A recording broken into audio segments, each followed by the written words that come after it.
Welcome to the Morning Report, a production of fightbackmedia.com, the #1 source of urban conservative information in America. Well, good morning and good morning. Welcome to the Morning Report. My name is Willie Lawson. The Morning Report is a production of fightbackmedia.com, fightbackmedia.com, fightbackmedia.com, and fightbackmediatv.com.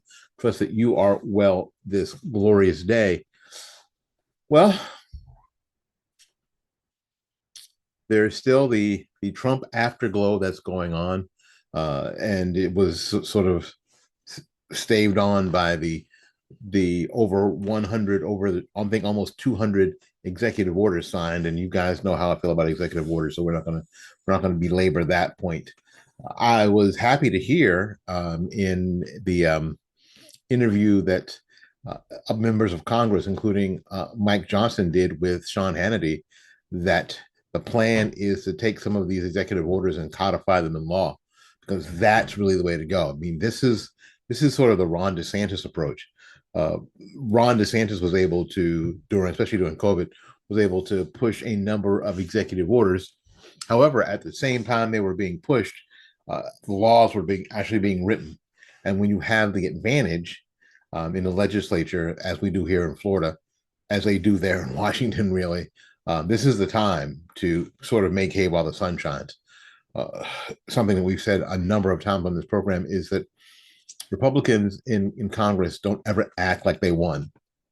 They never use their majority in a way that signified, oh, by the way, we won, so we get to choose. I thought the left was all about democracy. We know that democracy is mob rule, right? And they're willing to, all the time, when they have the majority, behave like they won. You hardly ever see a big break off of Democrats when it comes down to it. When it comes down to votes, they are very good about sticking together, even if you have that offshoot that may tease Republicans, and Republicans get teased all the time.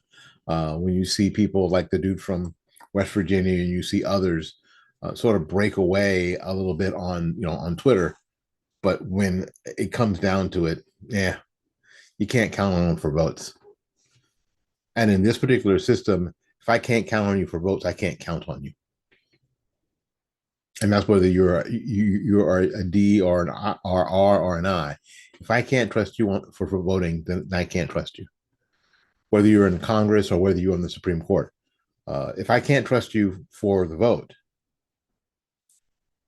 to forward the agenda, then I can't trust you. And I think the Republicans need to figure this out, and figure this out fast.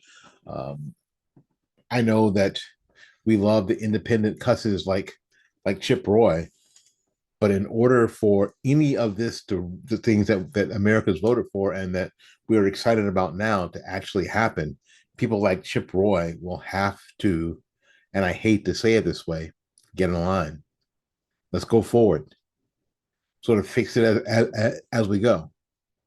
Or if it is really against his conscience to go along, then maybe you should get out. It is important that the America First agenda win. There isn't any way or any room for compromise at this point. I don't think. Do you think? Write in the comments. You think that we can have honest conversations with the left and come up with some compromises that'll really benefit the country? Do you really think that? If you do, please write them down in the comments. I'd love to read them. I'd love to interact with you. You can send me an email at fightbackmedia@gmail.com, fightbackmedia@gmail.com, fightbackmedia@gmail.com. I'd love to have a discussion with you. I guess it's cynical, but I don't think that we are in a position right now to be able to have these academic discussions, especially when we already know, because the people on the left have told us their positions. So it's time for Republicans to sort of start acting like they want. the left is doing their best right now to make all of that a little bit more difficult by slow walking some of these cabinet positions. It is a tradition comes to roost again, that at least one of the cabinet members gets confirmed on election day for the president. That's happened. It happened in Obama, Obama, Bush, Obama, and who else? And Biden. It's happened at least the three past times, and it happened in the Trump 2016 time as well. So whatever you do more than once, it's a tradition, right? So it's kind of been a tradition. This year, it was Marco Rubio unanimously being confirmed as Secretary of State, and unanimously, the former senator from Florida was replaced in Florida by Ashley Moody. The governor had that choice. I really had hoped that he would pick somebody like Byron Donald, but the majority in the House for Republicans, because of a lot of the moves that have happened in this particular administration, was getting pretty thin. It's razor thin. Republicans have to behave like Democrats behave in order to make any headway in the House because of their razor thin majority. Razor thin. It's like three or four people. Yeah, there's not a lot of room for dissent. So they need to come together on whatever it is, come together in committees and come together in their caucus and move this agenda forward. It's America's agenda. They need to move America's agenda forward and not have their own agenda take precedent. All right. Again, Marco Rubio was actually confirmed on Inauguration Day on the 20th. We're still waiting for Pete Hegseth. It's in process. A lot of, there's a lot of resistance from the left and some resistance from some, from some of the usual places, Susan Collins and the chick from Alaska, right? Why are they Republicans? I don't know. But there is some hedging there. And there isn't, and because you have 51, there isn't any room. There's no room for hedging.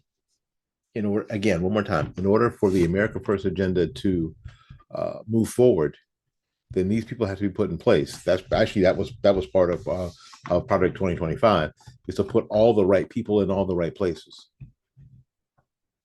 Kristi Noem, former Governor Kristi Noem, Homeland Security Secretary, that nomination is still in progress, as the Office of Budget Management and Budget Director Russell Vought, still in committee or whatever. Treasury Secretary Scott Bessent, and this is one that is going to be controversial. It shouldn't be.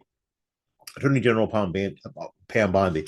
Pam Bondi was the Attorney General here in Florida, and basically was involved in some Trump cases and the like. The left is afraid of her because she's competent.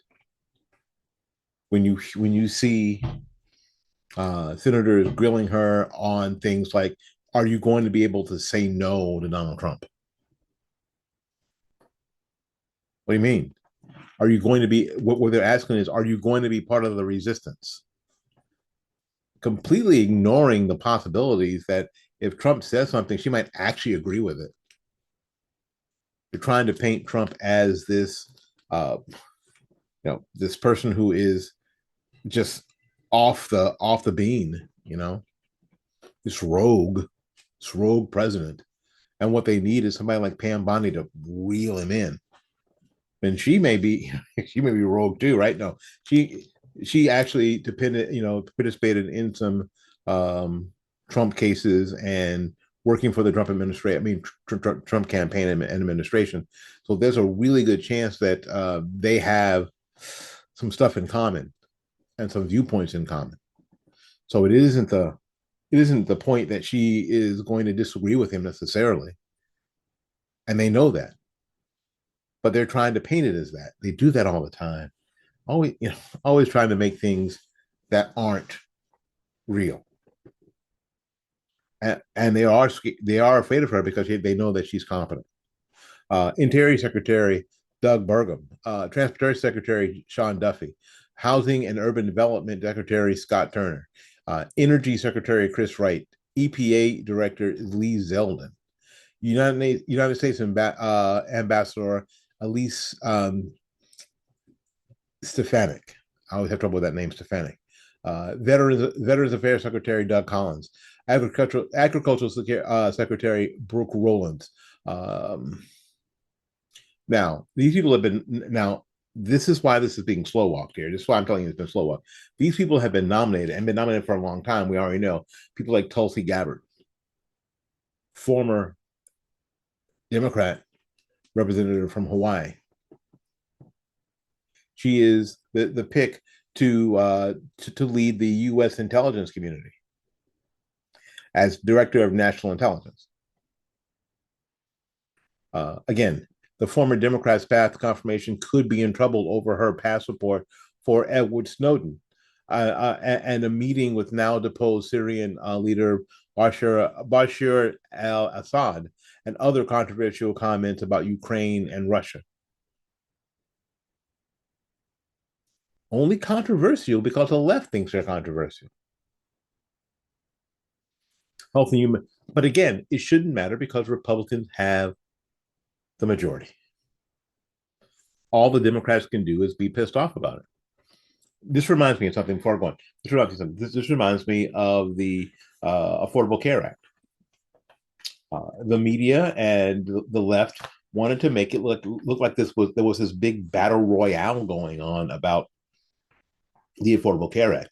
It could have been passed at any time because the Democrats in the House and the Senate at the time had the majority.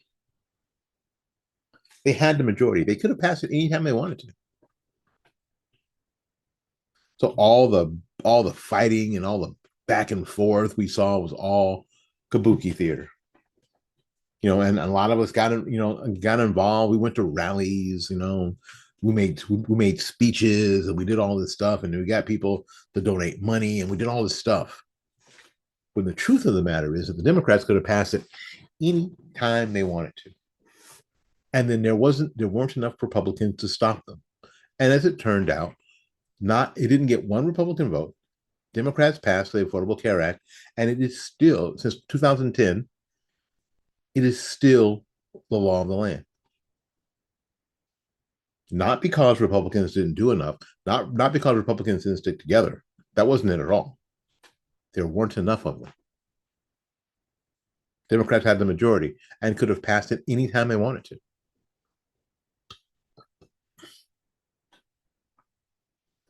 These nominations that haven't even been scheduled yet, like Tulsi Gabbard's and Health and Human Services Secretary RFK Jr.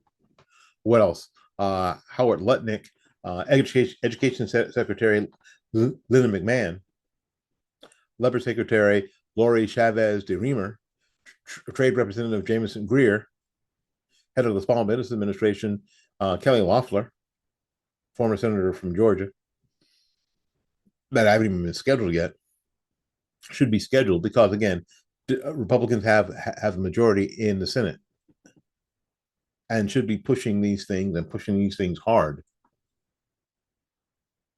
You can't win the game unless you have your team. And this is the team that they've picked. So let's go. Why do you think, other than the obvious, why do you think that Republicans aren't really pushing to get these nominees not only hearings, but time to be voted on as quickly as possible? How long is this going to take? I know that Trump's been in office since what's today? The 23rd? 23rd? For 2.5 days. I get it.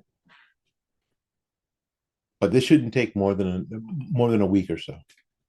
It can't take more than a week or so. You have to hit the ground running.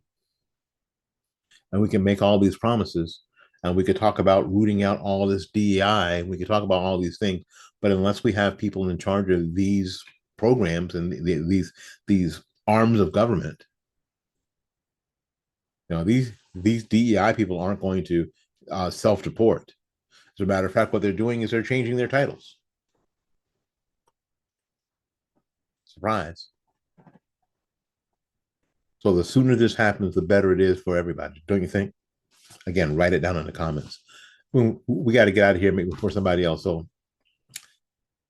until we see you again, go out there and learn something, love somebody, and for goodness sakes, y'all take care of yourself. We will see you when we see you. Bye-bye now. All right, it's new president, new flag day. There you go.